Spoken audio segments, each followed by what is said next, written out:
네, 안녕하세요. 시민과 함께하는 역사 강사 이동규입니다. 오늘은 그 시민회에서 헌법으로 보는 우리 역사로 강의를 준비해 봤습니다. 우리 근대사에서 오늘 근대적인 어떤 헌법, 아니 통치 구조, 아니 통치 형태, 뭐 이런 여러 가지 부분들이 언제부터 이제 적어도 국가 권력 안에서 아니면 기득 권력 사이에서 회자가 됐냐면 근대화 이후, 대화 시기 이후에 이미 그런 논의들은 있어 왔습니다. 그러니까 1870년 이제 근대적으로 이제 일본과의 이제 소위 말하는 강화도 조약을 맺고 근대적인 이제 국가로서 나아가는 시작점으로 이제 봤는데요. 그 시기를. 그 후로 이제 뭐 서구 열강들한테도 조약책을 냈어요. 미국으로도 1882년에. 그 후로 이제 서구 열강들이 있는데, 외교 수립을 하면서 이제 사신단을 파견을 해요. 그래서 이미 1882년에 미국과 수교하면서 그 이듬해에 이제 보빙사라고 해서 사절단을 파견해요. 미국이 나라 어떤 나라인지. 거기서 파견됐던 사람들이 이제 보고 오죠. 미국은 이제 왕이 없어요. 에피소드가 있는데, 이제 사절단들이 이제 대통령을 만나요. 미국 대통령을 만나면 왕인 줄 알고 절을 했다는 거죠. 보통 이제 뭐 악수를 하거나 아니면 뭐 의례적인 부분적인 것들을 서양식 형태의 어떤 그런 인사법을 해야 되는데 그걸 몰랐으니 왕인 줄 알고 절을 했다는 그런 에피소드도 있는데요. 그러니까 당연히 조선이라는 나라는 왕이 다스린 나라, 전제 군주제의 형태로 계속 거의 500년 가까이 왔고요. 그런 형태에서 민주공화제? 뭐 이런 것들은 전혀 몰랐기 때문에 거기서 이제 사절단을 맡은 사람들이 이제 그런 개화에 대한 부분들, 개화 지식인으로서의 어떤 그런 경험들을 하고 오는 거죠. 그러면서 이제 그중에서 홍용식 같은 사람들은 와서 이제 고정고 아련해요. 아련하면서 뭐 미국은 어떤 나라, 어떤 정치 형태를 가지고 있는지 물어봐요. 그렇기 때문에 1883년 요 이후에 이미 공화제가 무엇인지 그다음에 일부 대학파 지식인들 아니면 관료들도 알고 있었다는 거예요. 왕이 다스리지 않는 나라가 이 세상에도 존재한다는 것들을 이제 경험하고 왔다는 거죠. 그런 어떤 의식이 점차 이제 발현하면서 1884년에는 여러분 알겠지만 1884년에는 분명 가신정변이 일어나요. 그러니까 개혁파 지식 일부 지금 개혁파들이 어떤 입헌군주제를 내겁니다. 일본 모델로 해서. 그러면서 일본과 같은 정치체제를 도모해요. 실패를 하죠. 실패를 하지만 이미 뭐예요? 갑신정변 때 입헌군주제를 주창을 했다는 거예요.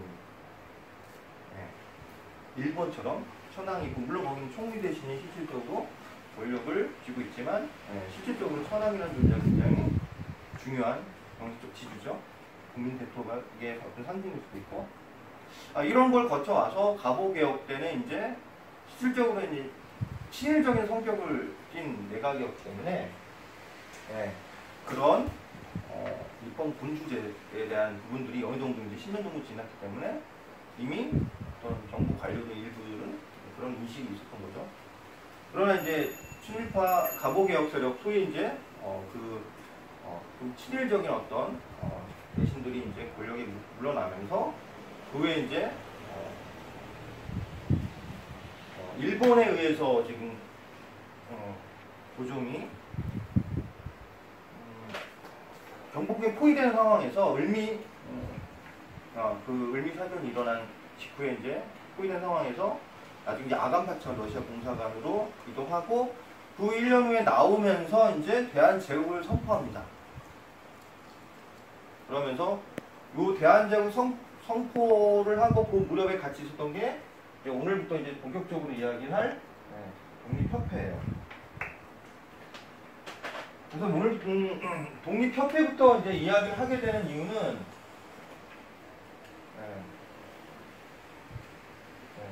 많이 이제 교과서에 나오는 단체고 시험에도 아주 많이 나왔던 독립협회인데 서재필이 이제 나중에 원래는 갑신정명의 주역이었는데 나중에 미국에 갔다가 미국에서 의사되고 나중에 우리나라 고국에 돌아오는 독립협회를 만들어요. 보통 독립협회를 말하면 뭐 서대필 개인과 어떤 서구 개학파 지식인들이 만들었다고 생각하는데 실질적으로 독립협회는 반민의 협치로 만들어준 거예요. 독립협회를 주도했던 서대필도 국가에서 돈을 지원해주고 독립협회도 국가의 지원을 받아서 여기에 많은 관료들도 참여를 해요. 실질적으로 관료들도 여러분 알겠지만 뭐 친일파의 대명사인 이완용이 독립협회 회장이었습니다. 이완용도 원래는 개화 지식인으로서 뭔가 나라를 위해서 좀 대한제국 시기의 나라를 위해서 헌신했던 사람이에요. 나름대로. 나중에 이제 그게 친일파로 전향하면서 을사오적 정치적으로 낙인을 찍혔죠. 낙인 티스는 뭐 선택한 거지만 이렇게.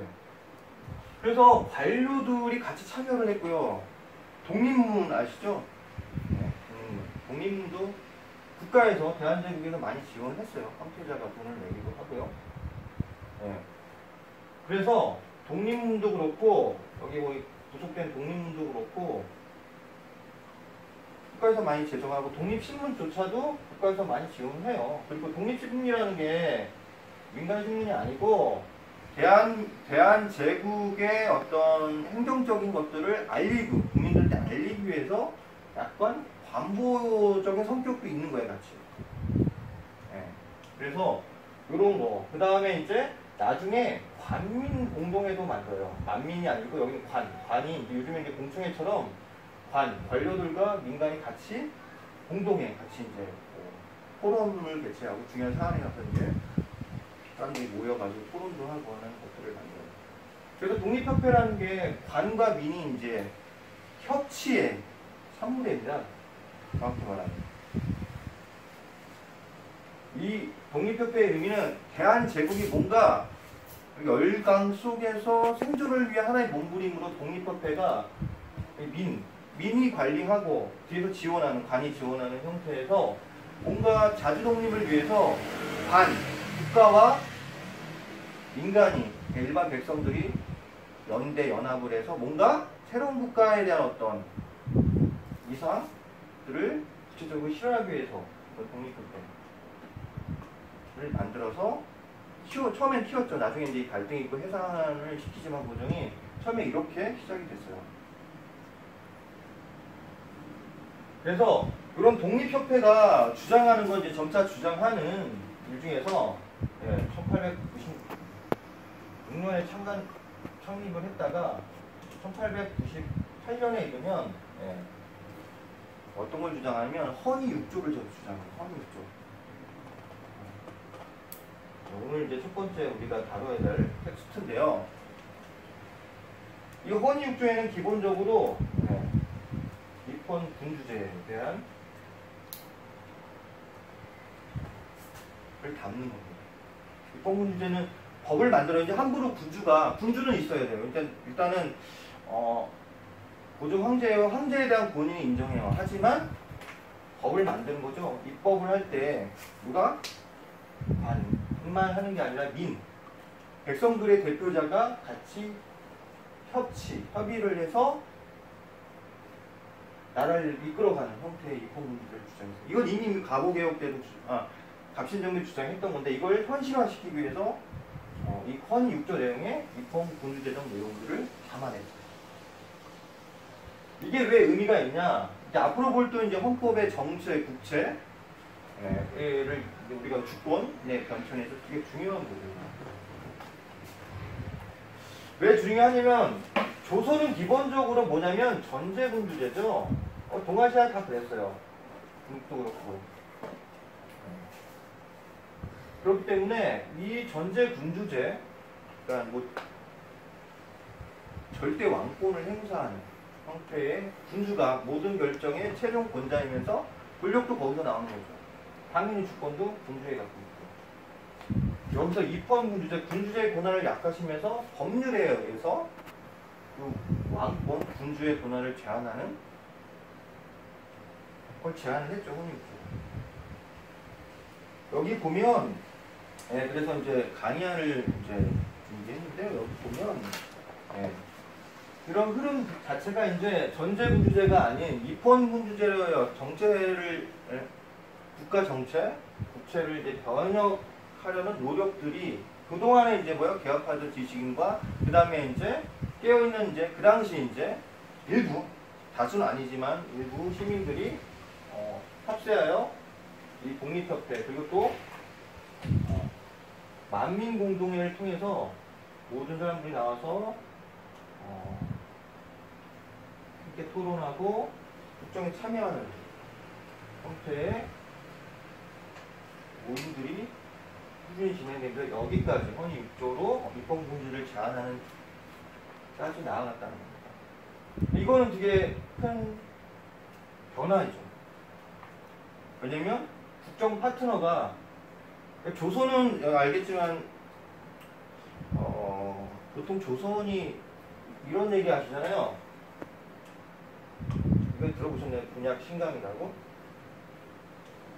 왕의 힘은 약하고 신하의 힘이 강하다. 보통 조선시대에 이렇게 이야기를 하지만 이건 상대적인 거예요. 뭐 청나라나 명나라, 청나라의 황제에 비하면 약한 거지만 조선은 관료제 사회이기 때문에 지금 어떤 왕조보다는 과거 어떤 왕조보다 가장 강력한 왕권을 행사했었던 시대예요. 예를 들어서 고구려 신라 백제 당연히 귀족과 연합하지 않고 이 연합이 와해되거나 뭐 갈등이 생기면 왕이 암살을 당해요. 뭐 삼국사기는 그런 얘기들 좀 많이 있지만 심지어 고려 시대도 호족과의 연합을 통해서 왕건이 고려를 창업을 했기 때문에 고려도 굉장히 왕권이 약한 겁니다. 그에 비해 조선은 관료제 사회가 됐기 때문에 예를 들어서 모든 지방에 수령이 파견돼요. 모든 지방에.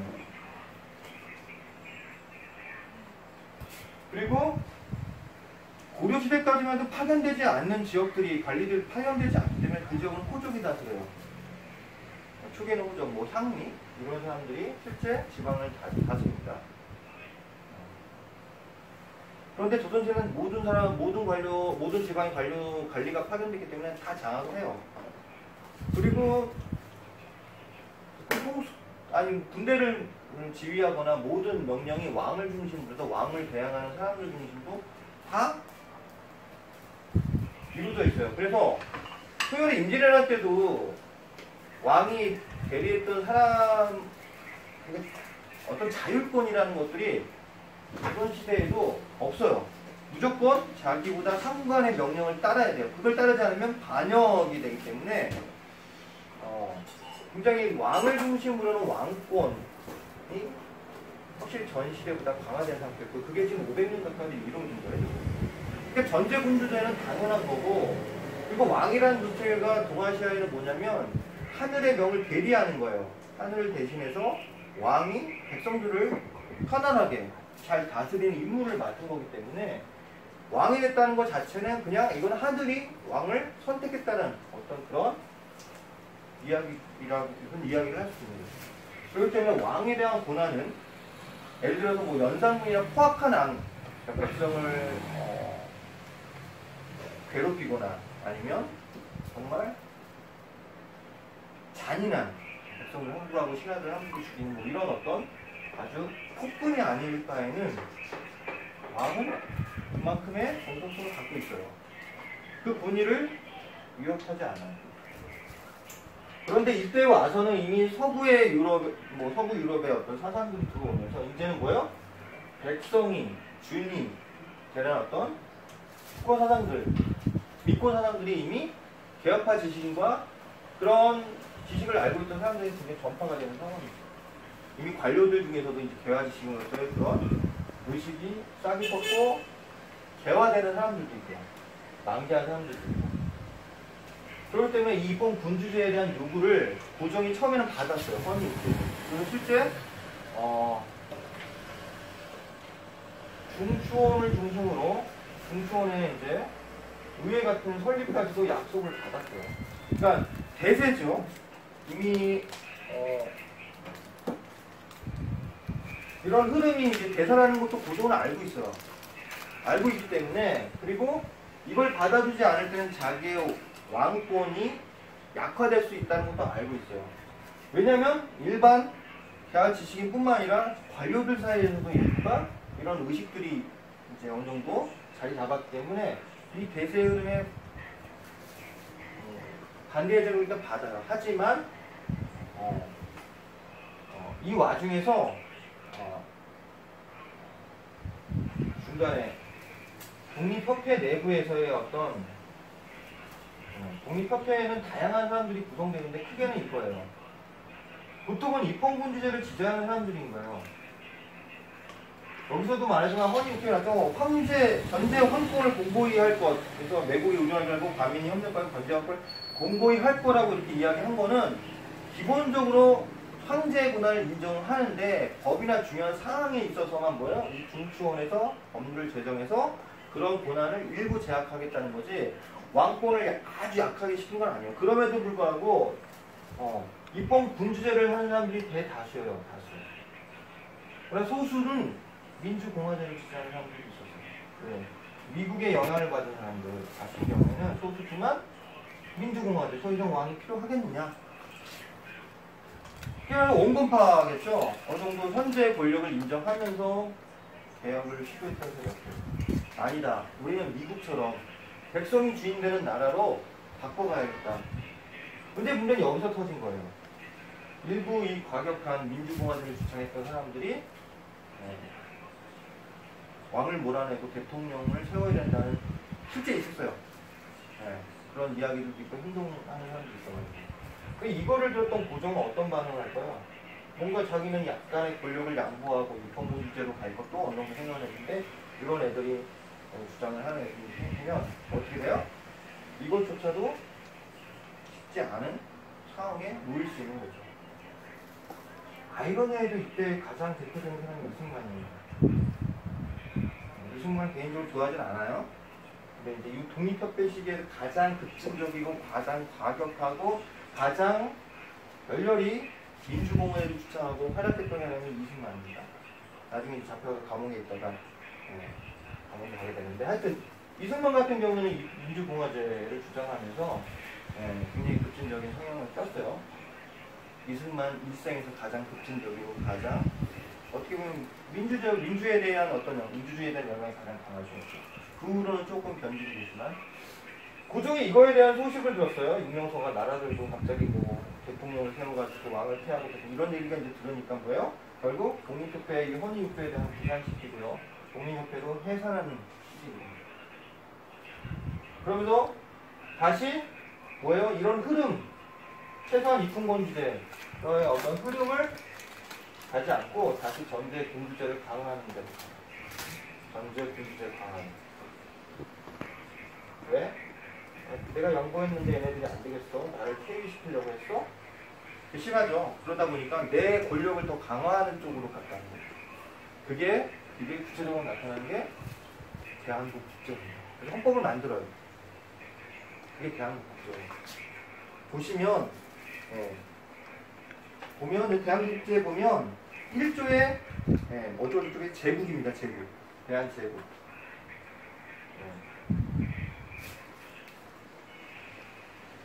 여기 제국, 여기는 민국이죠 지금? 여기 키포인트가 있는 거예요. 황제국. 여기 백성이 나는 나라. 황제가 잡는 나라, 백성이 나는 정확하죠? 제국과 민국은 차이예요. 그래서 나라 이름은 그대로 나중에 이제 육성부에서 따라왔지만 제국과 민국의 차이는 이걸 소위 말하는 이제 공화국과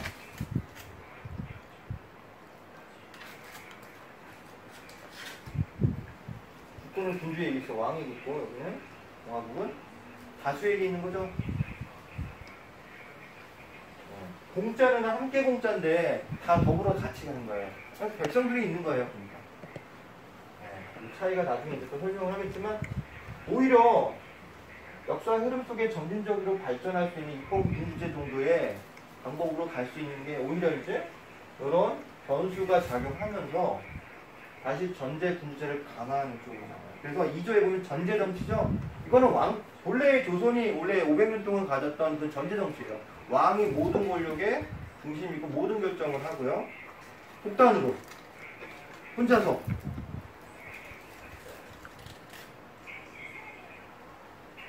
여기서 핵심은 뭐냐면 전제 정치와 여기 2조의 전제 정치가 4조에 나와 있어. 신민. 그러면 이 전제 정치라는 거는 왕 밑에 수직적으로 뭐예요? 신하가 있고 그 다음에 백성이 있는 거예요. 그래서 신민 할 때 신은 신하신자예요? 네. 신하신자예요. 신하신자. 여기 보지 신민 나오죠? 지금 4조 대한민국 신민. 신하와 백성들. 그죠? 여기서 신민은 신하와 백성을 말하 왕 아래에 있는 수직적으로 아래에 있는 신하와 백성을 말합니다. 그죠? 똑같죠? 조선시대 그대로 그냥 역행하는 거죠. 흐름의 이제 변화 속에서 역행하는 쪽으로 다시 전제 군주제를 강화할 수 있는 것 같다는 그래서 아이러니하게 우리나라 최초의 헌법이 근대적 헌법이 이 대한민국 국제인데 다른 나라는 다 최소한 입헌군주제로 다 가는데 소위 말하는 이제 열강들이라고 하죠. 다 일본도 그렇고 뭐 영국도 입헌군주제 아니면 그냥 공화제로 가요. 민주공화제, 미국도 그렇고 프랑스도 그렇고 이렇게 다 공화제로 가는 거나 입헌군주제로 가는 상황에 우리는 뭐예요? 다시 전제 군주제로 회기 다시 말하면 반동의 역설을 걷게 됩니다.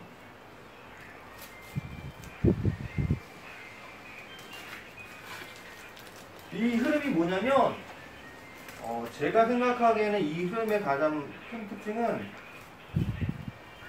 대한제국, 조선이 망하는 여러가지 요인 중에 이런 입헌군주제나 민주공화제를 지지했던 계약파 지식인들이 일부는 뭐예요? 아까 이완용처럼 뭐 친일파로 전향을 하게 되지만 일부는 더 이상 대한제국에 희망을 걸지 않고 희망을 걸지 않아요. 희망을 걸지 않고 이대로 나가는 거예요. 더 이상 인민의 의사를 반영하지 않는 대한제국은 뭐예요? 국가로서 인정할 수 없다. 그리고 고종황제를 왕으로 인정할 수 없다는 이 급진 세력들이 더 강화되는 쪽으로 가요. 역사가. 근데 이 민주공화제 대사는 그냥 사람이 아니고 지식인들이에요. 그냥 양반들도 있고 지식인, 계약파 지식인들 이런 소위 말하는 그 당시 그 대한제국 내에 있는 엘리트 아니면 뭐 나중에 뭐 그런 지식들이 상당수가 이제 민주공화제, 입헌군주제나 민주공화제로 흐름으로 바뀌는 하나의 양상으로 갑니다. 왜? 그래서 실질적으로 대한제국을 떠받쳐 있는 사람은 뭐예요? 이 전제 황권, 왕권, 그러니까 고종 밑에서 왕의 권한을 강화하면서 자기의 권력을 증대시키면서 거기에 뭐예요? 백성들 쥐어짜고 그죠? 백성 수탈하거나 아니면 자기 권력을 남용하는 그런 사람들이 많아지겠죠 아무래도. 그 대신 뭐야? 왕 앞에서는 이제 뭐 아청을 하든 아니면 뭐 왕권에 대해서 굉장히 찬양을 하든 이런 식으로 가는데 민 사이에서의 어떤 중간을 잇고 있는 관리들이 뭐야? 부패하기 시작하죠. 그 대한제국에 대해서 최근에는 되게 긍정적인 평가를 많이 하는데 저는 긍정적으로 평가 안 합니다. 이런 흐름 속에서 이걸 긍정적으로 평가할 수가 없어요. 반동적으로 대한제국. 대한제국이 뭐 철도를 놓고 뭐 전차도 놓고 뭐 전기 뭐 이렇게 뭐 개화 어떻게 여러 가지 일들을 많이 해요. 그 짧은 시간에. 근데 알고 보면 그 다 외국 나라 돈을 끌어와가지고 특히 일본 돈 끌어와가지고 한 거예요. 국가 차원에서 이제 빚이 늘어가는 부채가 늘어가는 구조로 진행됐고 이렇게 뭐예요? 국민의 어떤 의사 그리고 이런 흐름을 또한 반대하는 흐름을 거슬리는 형태로 자기 권력을 유지해 나갔기 때문에 저는 대한제국에 대한 평가를 되게 부정적으로 봅니다. 그래서 대한제국은 이제 뭐야? 왕의 명령에 절대 복종하는 신하와 백성들만 남아있어요. 그러나 이게 뭐야? 민권의식 그리고 이런 공화주의 자기의 주권의식을 갖고 있는 사람들이 상당히 많아지면서 뭐예요? 점차 그러니까 저는 이제 나라가 망하는 게 일본 1차적으로는 일본의 문제예요. 일본이 이제 한반도에 대한 지배력이 강화돼서 러일전쟁이 있고 결국 이제 러일전쟁 이후로 을사능력 이후로 실제로 나라가 망하는 흐름으로 가지만 여기 뭐예요? 나라를 떠받치고 있는 이런 뭐야? 의식 있는 사람들이 깨어있는 사람들 아니면 뭐 그 당시 엘리트 일부가 상당수가 뭐예요? 대한제국에 등을 올렸다는 것도 굉장히 중요한 문제인 거예요. 백성이. 그 백성 중에 뭐예요? 지식인들이.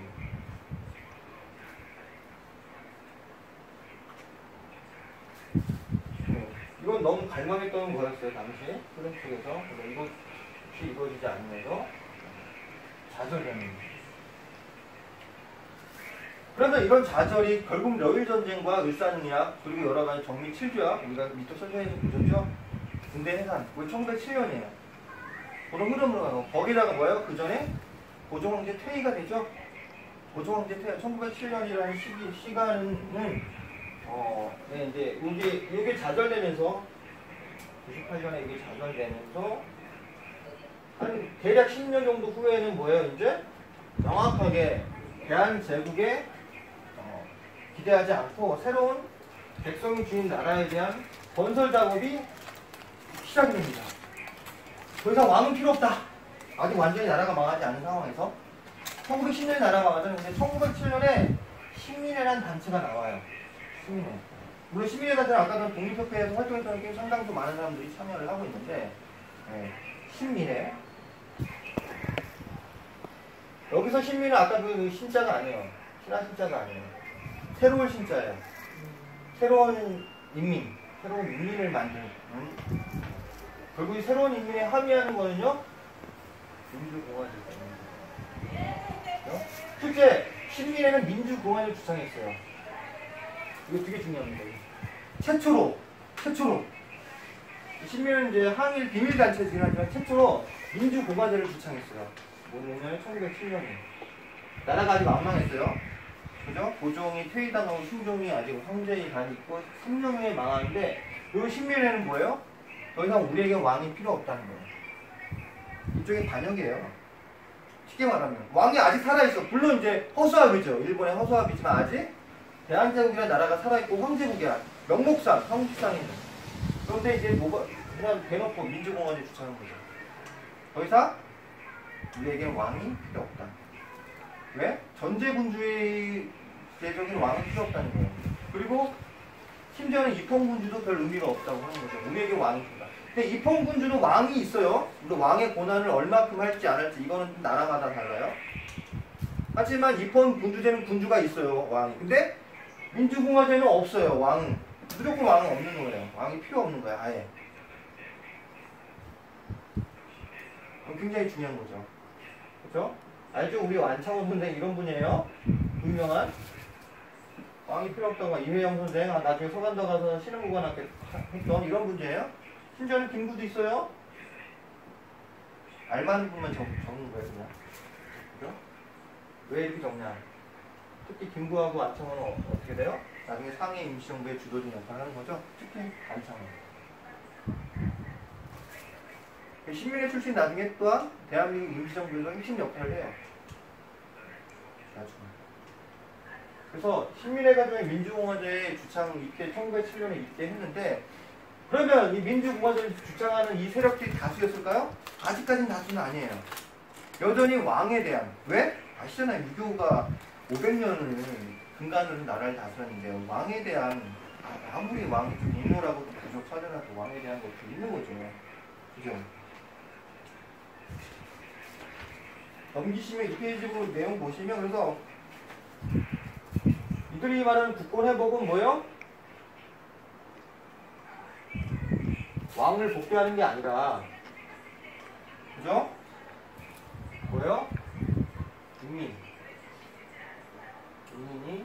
주인 되는 나라. 인민이라는 표현이 이상하지 않아요? 당신은 다 인민이라고 표현했어요. 이미 그 유교 경전에도 인민이라는 표현이 있기 때문에 인민이 주인 된 나라를 표방한 거. 왕에 대한 국권에 보고 표방하는 게 아니라.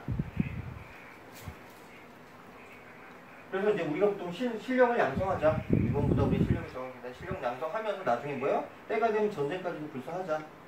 일단 준비했다가 이게 신문의 기본적인 방향. 이미 나라는 망했다고 보는 거예요.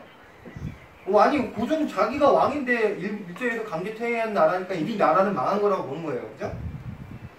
그래서 허수아비 하는 거죠. 이제 세워진 거지. 이미 나라는 망하고 나라가 망한 것도 있지만 더 이상 나라가 망했으니까 국권 회복하면 다시 왕으로 세우지 않고 하는 거예요. 그렇죠? 근데 아직 신민회가 이게 다수는 아닌 거예요. 여전히 뭐예요? 왕을, 그죠? 추종하는 세력들이 남아 있어요. 하여튼 우리가 알 거는 신민회는 최초의 민주공화제를 주창했다라는 거예요. 굉장히 의미심장한 거죠. 그죠?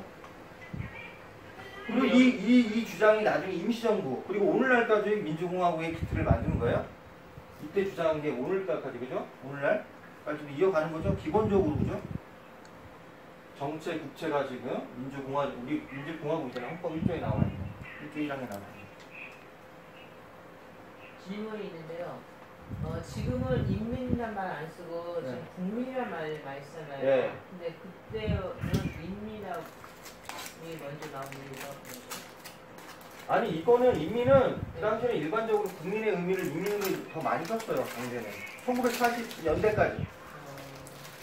인민이란 이거는 저기 나중에 저것도 있어요. 뭐 맹자나 뭐 이렇게 사서삼중에도 나와 있는 거기 때문에 거부감은 없는데 보통 인민이란 말은 사회주의 쪽이 많이 쓴 거죠. 네, 해방 전후에 사회주의 쪽이 인민을 많이 썼어요. 그러다 보니 이제 인민보다는 이제 국민으로 그러니까 소위 좌파가 많이 사용하는 여기 우파가 국민을 꽉 사용한 건 아니지만 좌파가 많이 사용했기 때문에 그냥 나라 국자에서 국민의이란 표현을 더 많이 하게 된 거예요.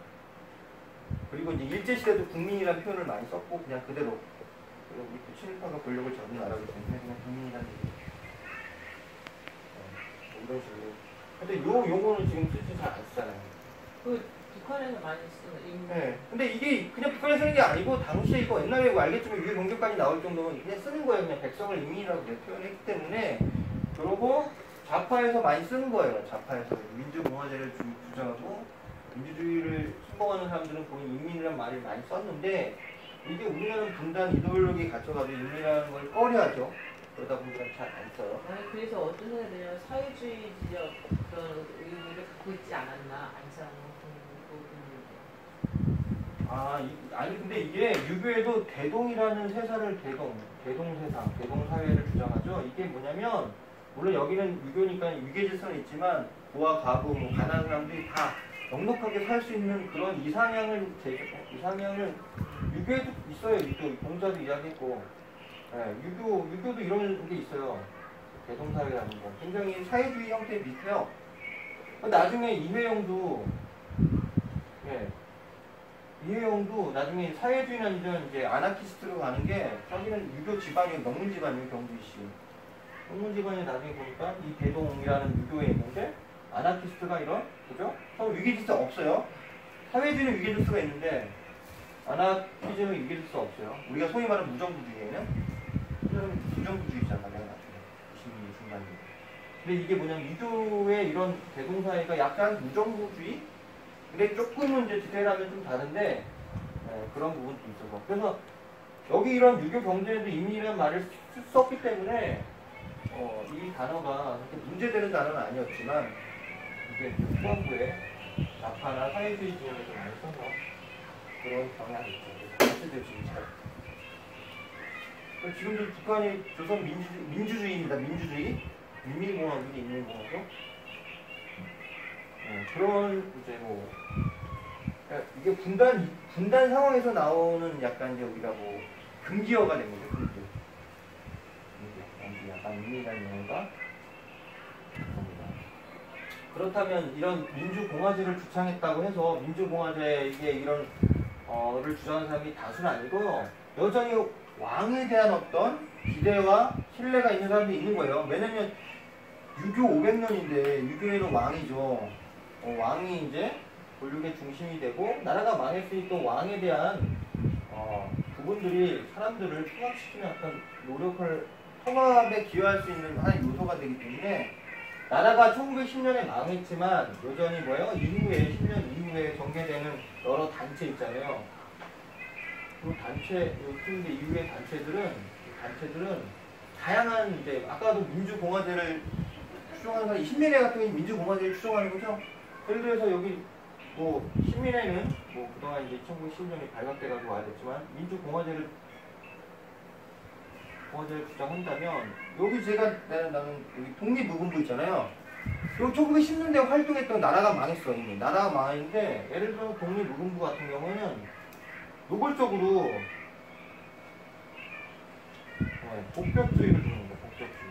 처음 들어보시나요 혹시? 그 벽은 임금을 상징해요. 임금을. 다시 회복할 때 회복자. 임금을 다시 그러니까 새로 나라가 다시 되찾으면 뭐예요? 다시 왕을 세우자는 얘기예요. 복벽주의. 그러니까 민주공화제를 주장하는 사람들도 있었지만 여전히 복벽주의, 왕을 다시 나라를 망했잖아요. 나라가 망했음에도 불구하고 다시 왕을 세우자는 사람도 꽤 많은 거예요.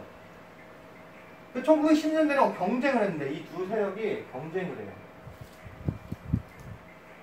그러니까 의병들 중에서 의병들은 특히 복벽주의가 많았어요. 의병들은 1910년대 의병들은 더 많았어요.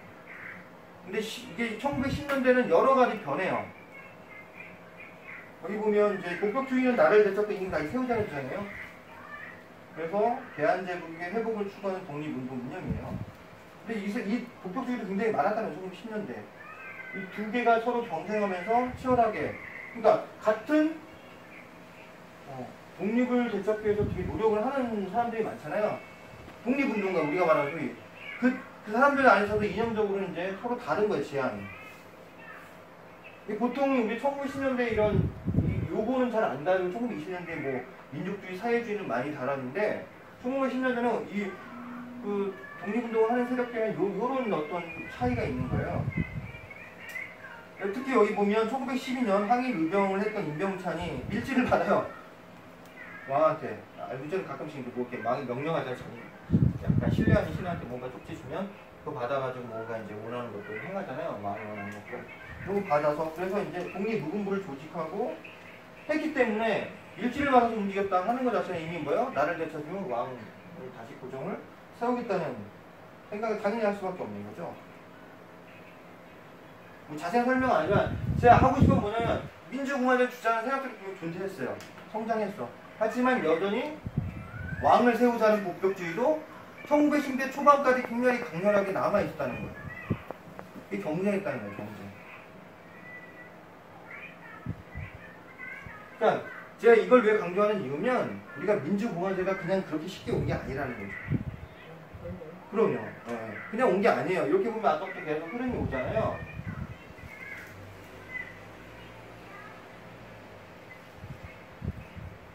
그러다가 이제 다섯 번째 대동단결 선언에서 이제 역전됩니다. 여기서 두 세력이 하다가 어디 가냐면 여기가 우세하게 돼요. 점차. 1910년대 전반까지는 서로 막 경쟁하다가 1915년 조금 더 지나서 18년 지금 이 대동단결 선언은 더 이상 복벽주의는 다수의 독립운동가들 복벽주의는 더 이상 할 자리가 별로 없어지는, 아직 남아있지만 서로 경쟁하다가 여기가 다수가 되고 여기가 소수가 됩니다. 1910년대 후반에. 어떤 일이 있었냐면 그 가정이 그냥 이루어진 게 아니라 상하이에서 신해혁명 기사님 신규식을 중심으로 조소한 박은희 신체운동 신한청년당이 결성인데 요거는 1917년이고요. 신한청년당을 원래 주도했던 그 전에는 신한혁명당이에요. 신한혁명당. 근데 신한혁명당은 여기 약간 신한혁명당은 기본적으로 이제 고위 관료들도 있고 의병들도 있고 해가지고 복격주의 성향이 있었어요. 복격주의 성향. 네? 굉장히 중요한, 그러니까 만주에서 아니면 연해주에서 활동했던 굉장히 중요한 단체들인데 이분들은 복격주의. 왜? 관료들 있잖아요. 관료들. 대한제국에서 관료했던 사람들. 그리고 이제 여전히 의병 중에서는 뭐예요? 양반들이 참여하는 의병들 있잖아요. 그런 사람들은 왕에 대한 충성이 여전히 남아있는 사람들이죠. 그런 사람들 중심으로 독립운동 단체를 꾸몄다는 거예요. 그죠? 그래서 신한혁명당은 원래는 이런 걸 했어요. 이제 고종은 이제 1915년에 결국 1915년에 고종을 망명시키려고 했어요. 망명해서 이 망명정부를 세우려고 했어요. 고종을 빼돌려가지고 이 만주 연해주 쪽에서 일종의 뭐예요? 망명정부를 할 정부인데 이제 고종을 수방해가지고 그죠? 근데 이게 실패가 된 거예요. 이게 실패가 되면서 실패가 되는 거예요. 일단 요게 하나 있고 요 망명이 실패되는 게 하나 있고 두 번째는 뭐냐면 1917년 이후에 전 세계 정세가 변화돼요. 1917년. 예를 들어 1910년 가장 중요한 사건이 뭐죠? 유명한 러시아 혁명이요.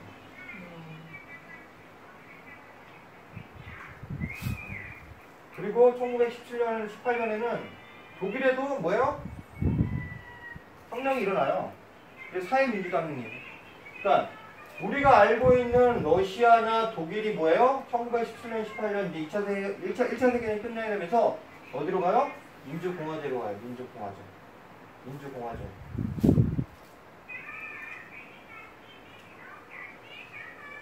여긴 짜르고 여기 독일 카이저라고 황제가 다스린 나라에서 뭐예요? 1917년, 18년에 뭐예요? 민주공화제 국가가 탄생해요. 독일, 러시아와 뭐 여기 정확히는 소련이 이름 바뀌죠? 그렇죠. 네, 소련으로 바뀌고 여기 독일도 사회당, 3인당이 권력을 잡아요. 황제 회의되고. 근데 여기 주요한 열강이잖아요. 강대국들이 뭐예요? 민주공화제를 주장하고. 그리고 이미 1911년에 중국은 뭐예요? 바로 옆에 있는 신해혁명 일어나죠? 여러분 아는 순원 있죠? 순원. 선문. 이미 뭐예요? 신해혁명으로 뭐예요? 잠시나마 민주공화국을 만들었어요. 중국도. 동아시아에도 그렇고 뭐야 서구 열강에도 이렇게 민주공화제의 바람이 불고 정체가 바뀌는 거죠. 군주국에서 다 전제 군주국이 있던 나라들이 뭐예요? 다시 민주공화제로 민주공화국으로 탈바꿈합니다. 이렇게. 이게 전 세계적 흐름 속에서의 뭐예요? 복격주의가 이제 실패하고요. 아까 실패해서 고정하고요. 그리고 이런 흐름이 가니까 대부분의 뭐예요? 그동안 복격주의를 갖고 있던 사람들도 이제 전향을 합니다. 아, 더 이상 복격주의 힘들겠구나. 모든 국민이 주권인 나라인 대한민국은 아니지만 하여튼 주권인 나라, 민주공화제로 가야겠다라는 생각들을 이 짧은 요 사이에 후반 들어와서 바뀌어요. 다 전향이. 그런 와중에 생긴 게 대동단결선언입니다. 대동단결선. 이거 경쟁했던 사람들이 뭐예요? 이제는 뭐예요? 민주공화제 대부분 이제 말을 갈아타는 거죠, 일종의. 그래서 읽어보면 상해선에서 국민주권론, 민주적 민주공부, 민주공화, 요걸 국민주권제로서 요거를 기반으로 이제 임시정부 구성에 대한 논의가 최초로 있었던 게 대동단결 선언이에요. 대동단결. 1910년, 그래서 여기서 어떤 걸 주장하냐면 대동단결 선언은 주권이 원래는 1910년 여기 융희 황제는 순종 황제예요. 마지막 황제가 주권 포기했잖아요. 주권 포기 강제적이지만 포기된 게 황제가 주권을 포기하면서 이 주권이 어디로 넘어왔다? 국민에게 넘어왔다. 인민에게 넘어왔다는 거예요. 주권이 양도했다는 거예요. 황제에서 뭐예요? 인민으로. 예. 그래서 국민 주권을 정립한 후에 이제 일본이 그걸 강점했으니 해외에서 망명 정부를 세우는데 이제는 부종이 아닌 민주, 공화제. 모든 백성이 스스로 주권자면서 그런 주권 행사를 할 수 있는 나라로 탈바꿈하게 되는 거죠. 그래서 이 대동단결 선언 1917년 이 선언이 이 선언했던 사람들이 나중에 임시정부의 핵심, 핵인싸로 들어옵니다. 핵인싸로.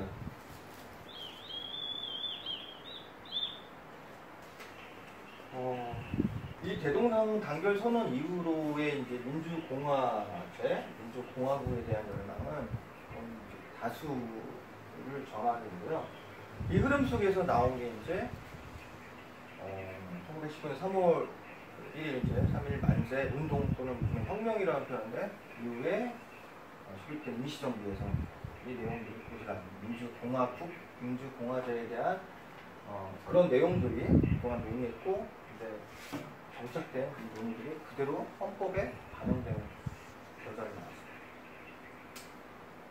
그리고 이 중간중간에 이 민주공화제, 복족주의, 이런 갈등과 대립과 이런 것들이 이제 해소가 되는 거죠. 후반대에 해소되면서 대동단결 선언이 나왔고 그 후에 이것들이 이제 이미 이제 왜 아까 상해에서 중초스 때 실한 청년당 이 당원들 이 활동했던 사람들이 그대로 임시정부에서 중요한 이제 내가 강요나 의정을 의원으로 들어가면서 이제 자연스럽게 민주공화제를 채택하게 되었습니다. 그래서 대동단결선은 그동안 과거 복격주의 노선이 이제 우리 독립운동가에 있었지만 상당수 있었지만 이것들을 포기를 하고요. 민주공화제 전환을 이제 천명한 거예요. 대외적으로 천명한 거예요. 독립운동가에서 이제 이 흐름이 이제 이런 흐름 러시아 혁명이나 이제 독일도 이미 이제 민주공화제로 황제를 몰아내고 황제를 불러주고 황제를 불러주고 민주공화제로 하는 것들을 목도하면서 변하는 흐름 속으로 갔다는 것을 기억을 해주시면 왜 이렇게 우리가 임시정부 1919년 4월 11일 임시정부 그래서 민주공화제를 주창했는지 이런 흐름들 이런 맥락들을 이해할 수가 있게 됩니다. 그리고 이제 결국 이제 우리가 올해가 이제 임시정부 100주년인데 헌법을 가지고 이렇게 논의하는 유튜브 강좌나 다른 강좌도 별로 못 봤습니다. 그 시민의 기이 때문에 내용을 가지고 강의를 하게 됐는데요. 저희 강의는 그냥 저만의 색깔이 있어요. 남들이 하는 그대로는 하지 않고요. 제가 나름대로 정리해서 하는 강의이기 때문에 유튜브에서도 들을 수 없는 강의입니다. 이 강의 들으시는 분은 이 강의를 접한 이후에 실제 강의를 좀 들어보시면 실제 와서 시민의사 들어보시면 좋을 것 같습니다. 약간 잘난 척하고요. 이제 본격적으로 이제 올해 그 임시정부 100주년, 3.1 만세혁명 100주년 엄청 중요한 시기였고 잠깐 3, 4월 정도, 3월 정도가 아주 피크돼가지고 많은 것들 그러대문 형무소니 대한민국 박물관 여러 가지 지금 국립중앙박물관에서는 3.1운동 관련 문화 게재하고 하는데 금방 또 잊혀지는 것 같습니다. 그런데 이제 이런 헌법을 정체, 국채라고 하는 주권의 소재나 주권 방법을 가지고 이렇게 헌법을 어떻게 변천하는 것들을 이제 이해하다 보면 우리가 너무 당연한 민주공화제, 국민주권 사상이 너무 당연한데요. 이게 그냥 쉽게 얻어진 건 아니라는 거 기억을 해주셨으면 정말 좋겠습니다. 우리가 공기처럼 너무 쉽게 민주공화제라는 어떤 정체, 국채 익숙하지만 이것은 치열한 투쟁과 갈등의 산물일 수도 있어요. 그죠? 만약 3.1운동이 일어나지 않았으면 우리가 임시정부 쓸때지 않고 거기에 민주공화제라는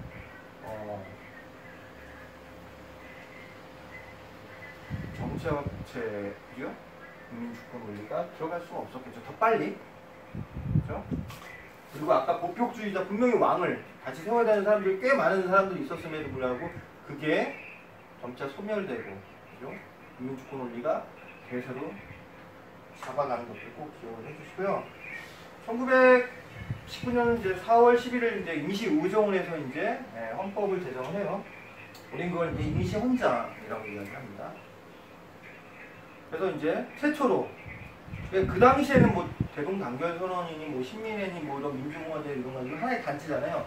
오늘날은 시민단체일 수도 있어요.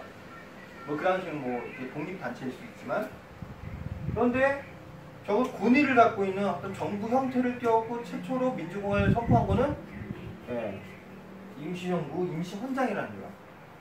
그리고 이 헌장은 그대로 현재 100년이 지난 우리 헌법에 그대로 남아있는 거죠. 민주공화제. 그렇기 때문에 결국 그 과정 있잖아요. 아까 우리 근대사 통했던 독립협회부터 헌립국조에서 말했던 그런 어떤 그런 주권의 방식, 국제나 정치에 대한 방식들이 결국 1919년 여러 논쟁과 갈등과 대립과 변화 속에서 임시헌장에서 민주공화제로 수렴했다는 거예요. 다 들어왔다는 겁니다. 그래서 다 적지 않고 제가 강의 안에도 그냥 핵심적인 것만 적은 거예요. 근데 이 논의를 하려면 끝이 없어요. 엄청 많아요. 한 학기 강의 제목이에요. 네, 일단은 대한민국 임시정부의 제일 중요한 건 대한민국은 민주공화제로 한다라고 딱 먹은 거예요. 아까 저 대동단결선에서 이제 거의 다수의 독립지사들, 독립운동가들이 민주공화제로 이제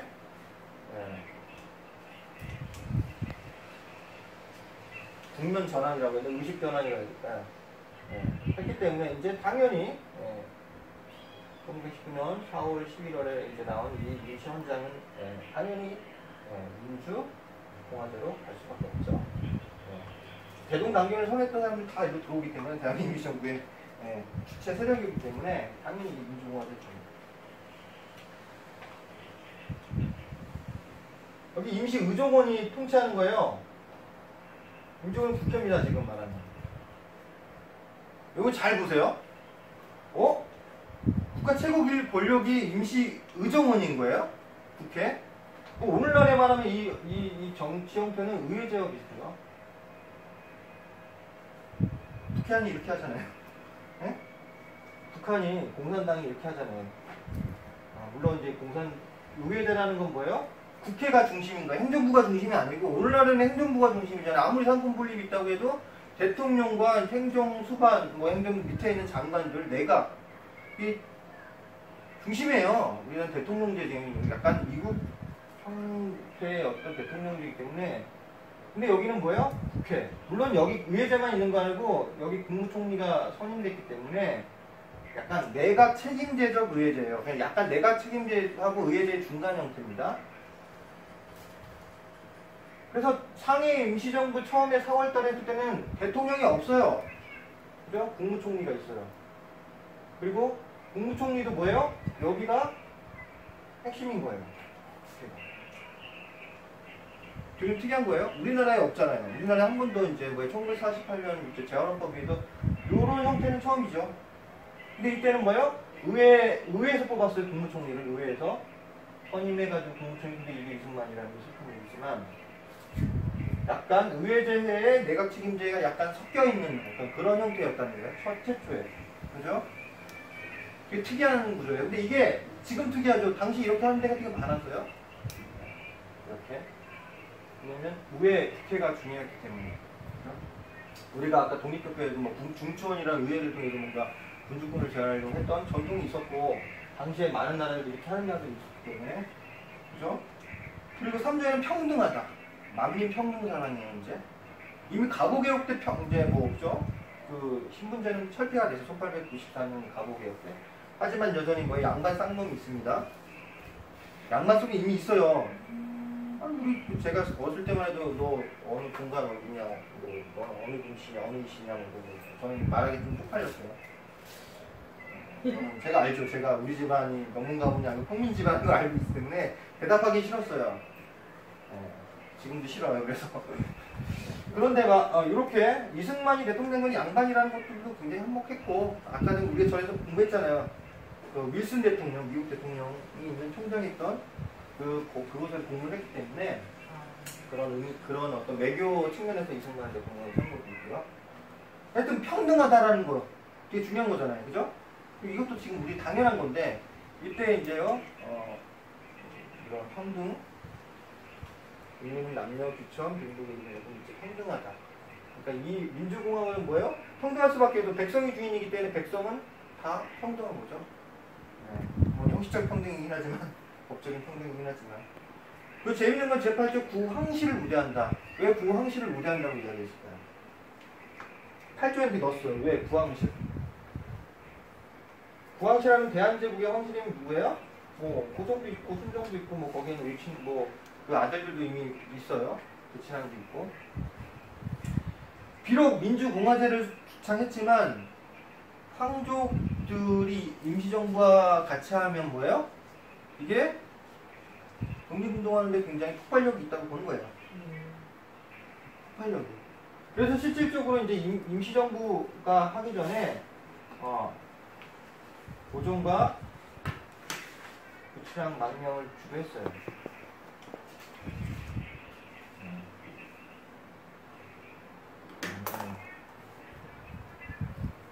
네, 고종이 돌아가기 독살로 독살이 아닌지 모르겠지만 고종이 돌아가기 전에 이런 이혜영이 접촉하고 중간에 뭔가 기도했다는 고종망명을 기도했다. 이때는 임시정부가 전인데, 세워지기 전인데 고종망명에 대한 계획들이 있었다고 이야기합니다. 뭐 이거는 좀 약간 그런데 실질적으로 이제 고종이 죽고 나서 고종은 죽었잖아요. 그죠? 3.1운동 일어나기 전에 죽었기 때문에 이거. 실질적으로 이 의친왕을 망명하려는 계획은 있었어요. 임시정부에서.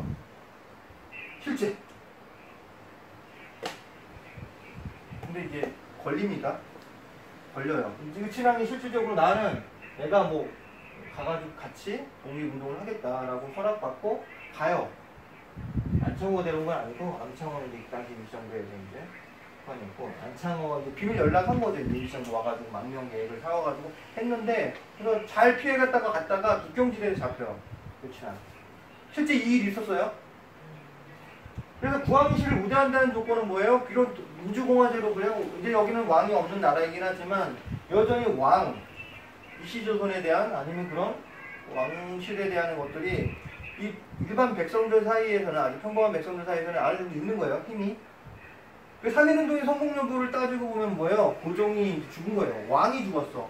거기다가 뭐 독살당해서 죽었다. 이게 얼마나 파급하냐면 만약 고종이 죽지 않았으면 3.1운동이 성공할 수 있었을까라는 정도까지 폭발하려고. 왜냐면 고종이 죽으면 다 와요. 지방에 있는 사람. 특히 유림. 그 당시에는 뭐 엄청 많았을 거 아니에요. 유림 세력이, 유교 세력이 지금보다는 100년 전에 보면 오는 거 다 와. 사람들 엄청 많이 오는 거죠.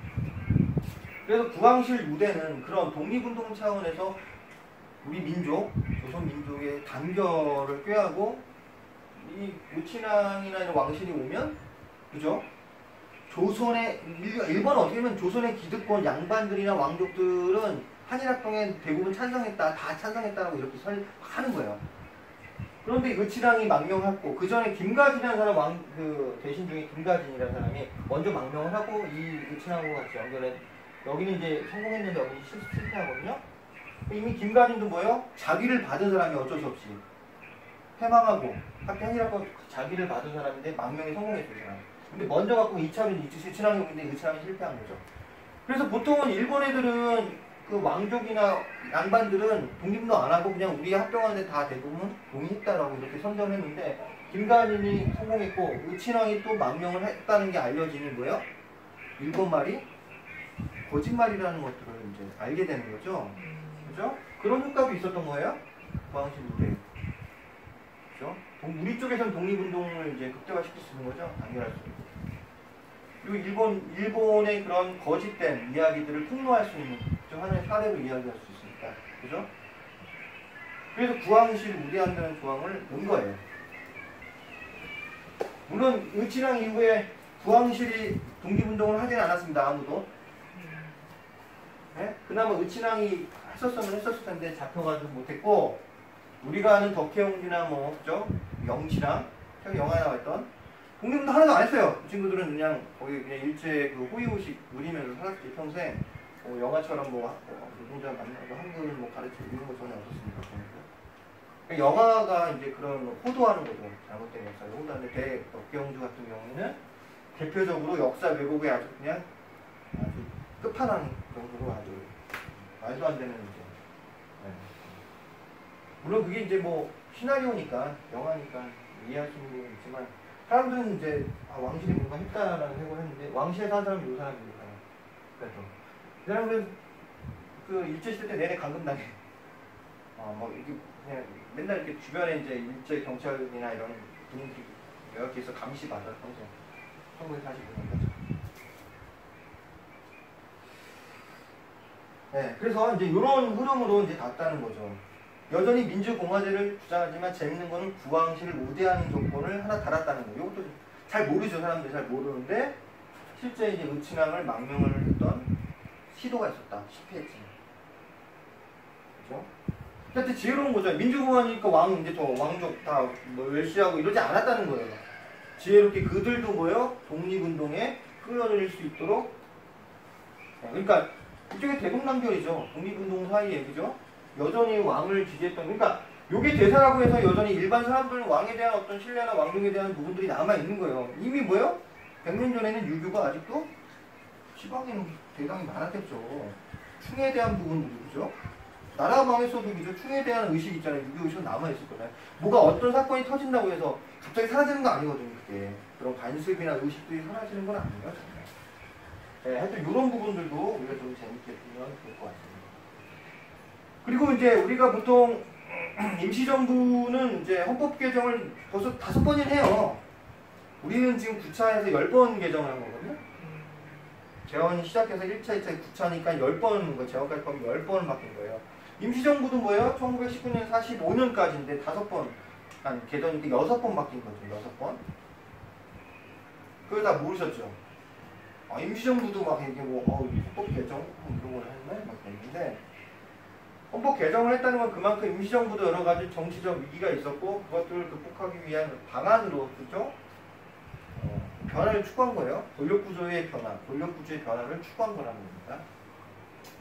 이거 원래 제가 말했잖아요. 처음에 여기 의회조 국무총리로, 네.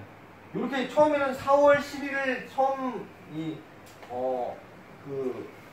상해 임시정부는 이렇게 구성이 됐어요. 내각이. 일단은 국무총리가 이승만, 그냥 밑에 있는 총장제, 장관이죠. 오늘날 장관. 이렇게 이제 총리와 장관만 선임을 했는데, 이승만이 여기 있었던 거 아니에요? 미국에 있었죠. 계속. 근데 이제 이게 바뀌어요. 왜 이승만이 나는 대통령 하고 싶은데, 야, 왜 국무총리가 웬 말이냐? 그래서 이승만 자기 대통령 해야 된다고 이겨요. 그리고 지금 이게 여러분 알겠지만 4월 11일 요거는 상해만 임시정부가 있다 하나만 있었던 게 아니에요. 한선정부도 있었고 연해주에도 정부가 있었고 그다음 신한정부라는 정부가 있었어요. 이미 4개 정부가 있었어요. 실제는 페이퍼까지 하면 7개 정도 있었어요. 임시정부가. 요 임시정부 요때 처음에 헌법을 제정한 거는 임시원장은 아직 통합된 임시정부가 아닌 거예요. 9월 달에 통합돼요. 그 통합되면서 이승만은 대통령 하겠다고 난리 피우지. 그리고 더 많은 세력들을 임시정부에 규합을 하려고 하면 뭐예요? 이 헌법으로 안 될 것 같아가지고 그래서 헌법을 바꾼 거예요. 바꾼 게 이제 대통령제로 바꾼 게 이제 1차 개헌인 거예요. 그러니까 기본적인 틀에다가 조금 뭐예요? 지금은 이게 뭐예요? 의회제와 내각 책임제의 중간 형태로 이렇게 뽑아놨는데 대통령 하겠다고 얘는 이승만은 대통령병이 굉장히 있는 분이잖아요. 평생 대통령을 하려고. 그래서 뭐예요? 1차 개헌에서는 대통령을 바꿔요. 거기다가 이동희는 어디서냐? 만주. 연해주 쪽에 있었어요. 연해주 쪽에 있는 독립운동의 일부 세력을 규합하기 위해서 이동희에게 넘버 2의 자리는 국무총리를 줘요. 그러니까 대통령제 국무총리가 같이 있어요. 그죠? 그래서 처음에는 국무총리밖에 없었는데 여기 대통령이 들어와서 이 자리를 위로 주는 거죠. 야 그래 너 이승만 먹고 국무총리는 연해주에서 중요한 역할을 했던 이동희를 끌어들이면서 통합정부로 가요. 통합정부. 그래서 이게 9월달에 이제 보면 여기 1919년 9월달에 8월 통과가 9월부터 발효가 됐습니다. 그래서 그 후로 이제 여러 차례 바뀌어요. 보면 2차 개헌은 국무령이라고 해서 다시 내각 책임제로 바뀌어요. 내각. 국무령은 다시 내각 책임제로 올라가잖아요. 일종의 국무총리의 국무령은. 근데 국무령도 안 되고 그래서 임시정부가 20년 된 혼란이 많이 있어가지고 영향력이 없어지면서 인재풀이 너무 적어가지고 1927년에는 국무위원제, 그러니까 국무령이 하면 장관을 조각을 해야 되는데 사람이 다 없어요. 나중에 뭐 그거는 여러 가지 이유가 있는데 하여튼 사람이 없어서 집단 지도체를 그냥 같이 여러 사람이 뭐 5인, 7인 뭐 이런 식으로 같이 회의해가지고 결정하는 이런 체제로 바뀌어가고요. 그러다가 4차 개헌은 1940년대 중일전쟁이 일어나고 이때는 뭐 중증으로 중경으로 이제 임시정부가 그때 가면서 강력한 이제 리더십이 필요하다고 해서 김구 중심으로 항일 투쟁을 하기 위해서 김구가 이제 주석이 되는 거예요. 주석이란 말은 되게 우리 낯설죠. 국가 주석인 거예요, 그죠? 일종의 북한도 주석이잖아요. 그러니까 김일성 옛날에 사회주의 주석이었죠. 근데 이게 원래 북한에서만 쓰는 게 아니라 우리가 썼던 제예요. 일종의. 그러니까 국무총리보다는 더 1인 리더십을 좀 강한, 좀 대통령제는 아니지만 대통령제 좀 유사하면서 강력한 1인이 조금 더 권한을 많이 주는 형태가 주석제예요. 그 다음에 5차 때는 그다음 이제 김규식을 끌어들이면서 우리가 말하는 그 김규식을 김규식과 김원봉 있죠. 요즘 논란이 된 김원봉을 끌어들이면서 김규식에게 부주석 자리를 주고 그다음에 조선운영대 김원봉이 이제 광복군으로 편입되면서 요게 또 한 번 바뀌어요. 주석과 부주석 1, 2.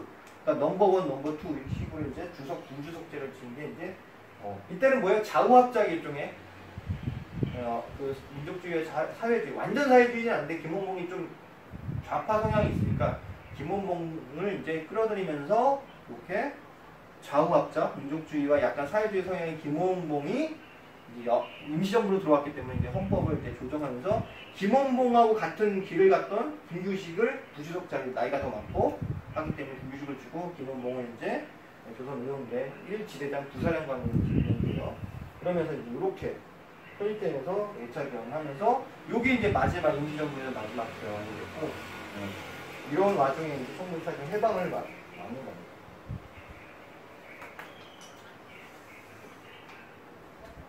그래서 이렇게 이제 일제시대의 강점기를 거치고 이제 일제 한일 투쟁을 하는 어떤 시기가 이제 지나면서 그 광복 후에 이제 혼란 상황 속에서 이제 여러 가지 이제 좌우 대립도 있고 막 그러면서 결국은 이제 뭐요?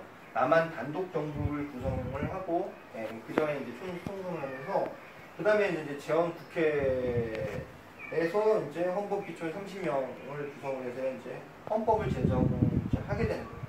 그게 이제 오늘날 이제 재헌헌법, 대한민국 최초로 만든 헌법이 탄생을 하게 되는 거죠. 재밌는 거는 원래는 여기서도 내각 책임제를 하려고 했어요. 내각 책임제를 하려고 했어요. 왜냐하면 이 재헌 국회는 크게 이승만 계열이 있고요. 이승만이 추종하는 거기다 한민당 이들은 총선에서 서로 이제 뭐 연대를 했고 그 다음에 무소속 새 정파가 한 비슷하게 나왔어요. 의석이 비슷하게 나왔어요. 이렇게. 근데 원래 이 둘이 이제 서로 연대해가지고 이제 내각 구성에 있어서 한민당 친일 우리가 보통 친일 지주정당이라고 부르는 관련도 있고 다는 아니지만 많은 친일파들이 과거 뭐 소극적 친일까지 포함해서 들어간 정당이기 때문에 불운하게도 우리는 이제 이승만도 여기 친일파 이승만 때문에 친일파들이 많이 들어갔고 무소속 애들이 조금 독립운동하고 이제 공산주의. 그런데 이제 둘이 처음에 연합해서 이렇게 내각을 구성하려고 했는데 그래서 내각 책임제를 해가지고 한민당은 자기가 국회 내각 책임제를 해서 자기가 국회를 장악하려고 하고 있고 이승만은 자기는 대통령을 해야 되거든요. 그래서 원래는 초안에는 내각 책임제를 하려고 했는데 이승만이 강하게 자기 대통령제를 하겠다라고 해서 대통령제로 바뀝니다. 똑같죠 어떻게 보면 임시정부 때하고 임시정부 때도 원래는 국무총리를 됐는데 나중에 나 대통령하고 그랬는데 우리 역사에 가장 아이러니한 거예요. 안 될 대통령이 되지 말아야 될 이승만이 여기도 대통령 되고 초대 대통령이 되고 임시정부 처음 대통령은 여기 초대. 거기다가 이승만은 1925년 탄핵을 받았어요. 쫓겨났어 임시정부에서. 그래서 우리나라 최초 대통령 최초 탄핵 대통령이 이승만이에요. 근데 되게 웃기잖아. 탄핵받던 대통령이 다시 여기 와서 대통령을 하는 거예요. 역사가 얼마나 웃기겠어요. 탄핵받았는데 23년에 또 대통령이 됐어. 박근혜가 대통령이 됐는데 또 10년 후에 다시 대통령이 됐어. 탄핵을 가서 구속 한 5년 살다가 다시 나와서 다시 선거권 피선거권 선거권 회복되고 막 해가지고 그 똑같은 거잖아요. 이 상징이 이승만이 거기다가 얘는 친일파들을 자기 밑에 소화를 두면서 거기다가 한민당까지 그런데 그런데 이게 이때 틀어져요. 원래 장관급을 한 그러면 대통령이 오케이 했는데 그러면 우리 한민당의 장관을 좀 많이 보라고 했는데 쌩까는 거죠 이승만이. 그래서 이제 둘이 대립이 돼요. 그렇죠? 그러면서 이제 대통령제가 바뀌고 거기다가 이제 국무총리라는 의원내각제 요소가 약간 가미된 형태로 재헌국가예요. 그러면서 만들어진 게 이제 대한헌법 1조 이제 다는 아니고 1조 2조 우리가 오늘 지금 주권의 소재와 주권의 행사 방법 정체와 국제에 대한 이야기를 했는데 그 내용 중에 이제 이런 부분들이 우리가 임시정부에 나왔던 그죠? 여기 임시정부에 나왔던 거 그대로 들어가 있죠? 1조에 나와 있죠.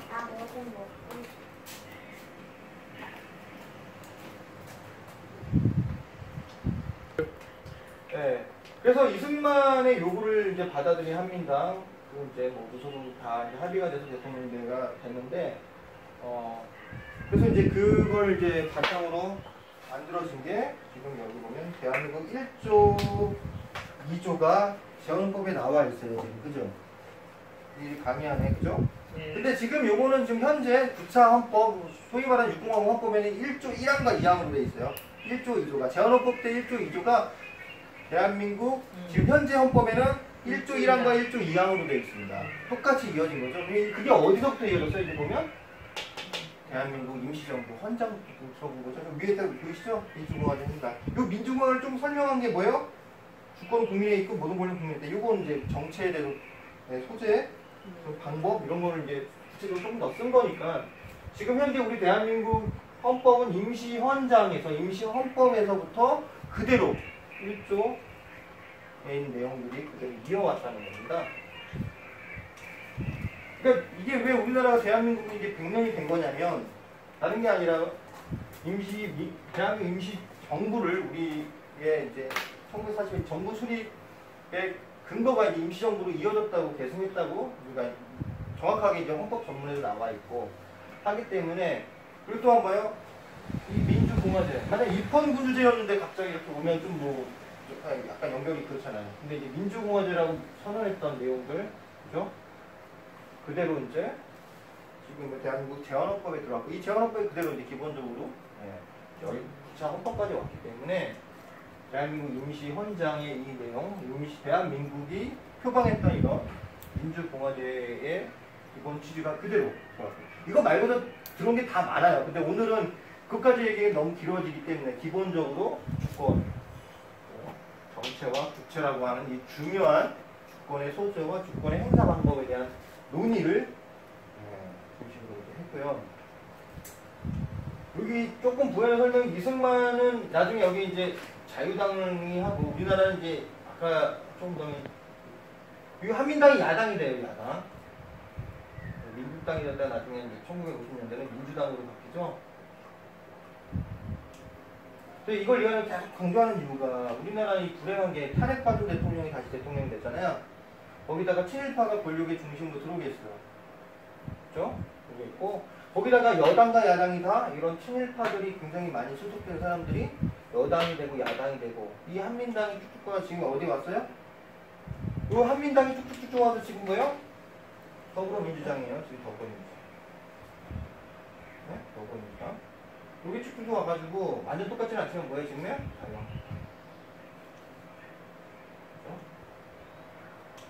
이 단적인 거 하나가 비록 우리가 지금 민주공화국이라고 주권 국민에게 있고 모든 권력 국민에 나오지만 실질적으로 이건 형식이고 실제는 뭐예요? 여기 세력들 여기 세력들 친일 지주 세력 아니면 반공 독재 세력에 부역한 사람들이 실질적 주권의 상당수를 차지하고 있어요. 실제 권력을 행사하는 게 지금 현재.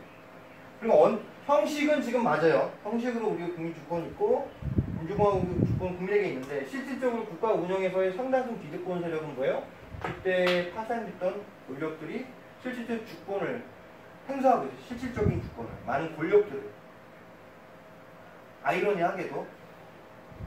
근데 이 역사 속에서 이제 그때 재헌국회 때 그런 세력들이 그 후예들이 대한민국의 기득권을 형성하고 있는 중요한 비록 우리가 민주공화국 맞는데 형식적으로 주권도 국민의 권력이 있는데 이거를 실질적으로 행사하고 있는 사람들은 이후의 권력들이 여기서 이 대한민국 임시 정부에서 중요한 역할, 그러니까 항의 투쟁했던 사람들이 권력의 중심에 들어오지 못하고, 그죠? 이런 친일파 세력들이 권력에 들어왔다는 거예요. 그런 부분에서는 단절되어 있어요. 단절되어 있어요. 이 단절이 있기 때문에 뭐가 문제예요? 건국적 논란이 생기는 거예요. 여기는 대한민국 여기를 건국을 여기까지 보면 어떻게 돼요?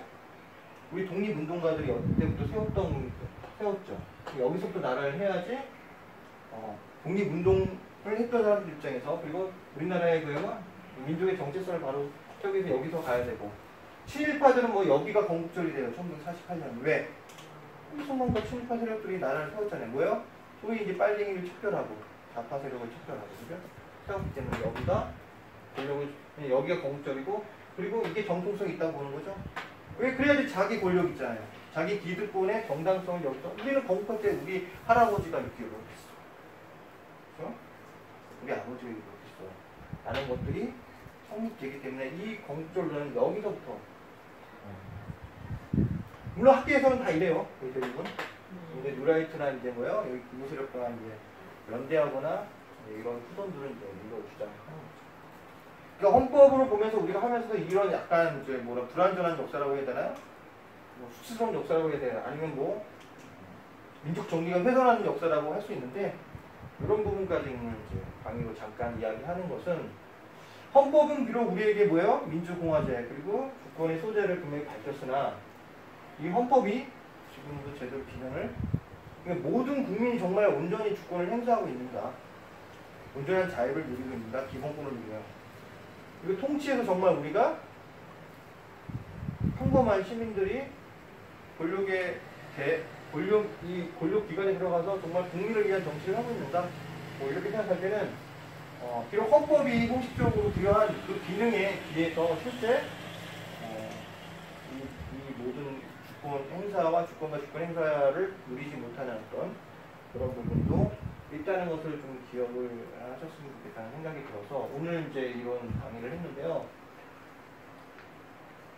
원래 처음부터 이제 그 독립협회에서는 모든 사람들이 그죠? 아까 그 군, 황제와 민간이 협치해서 하는 어떤 아름다운 어떤 이상 정치를 그렸고 그것들이 노력이 적천 민주공화제로 왔지만 여전히 가야 할 길이 먼다는 거죠. 형식적 민주공화제, 형식적 주권자를 누리지만 실질적인 것들은 누리지 못하는 것도 우리가 한번 오늘 이제 뭐 제가 강의를 하면서 여러분에게 좀 던지고 싶은 말이고요. 앞으로 이제 진정한 민주공화제, 진정한 주권의 원리를 우리가 구현하기 위해서는 시민의식이 깨어나야 되겠죠. 정부를 감시하고 견제하고 그 다음에 이제 주민자치, 마을자치의 어떤 힘들 그리고 관과 민이 협치하는 어떤 것들이 이제 원활하게 이어지는 그런 게 우리가 진정한 민주공화제, 국민주권 원리가 확실하게 자리 잡는 길이 아닐까 생각합니다. 헌법의 역사를 통해서 우리가 진정한 실질적인 민주, 공화제, 그 다음에 주권자로서 자기의 삶을 살아갔으면 좋겠습니다. 우리의 권리를 찾아갔으면 좋겠다는 생각입니다. 불우한 역사를 좀 뛰어넘고 이제는 진정한 좀 평범한 사람들이 정말 진정한 주권자로 거듭나는 그런 대한민국이 되었으면 좋겠습니다. 이상으로 강의를 마치겠습니다. 감사합니다.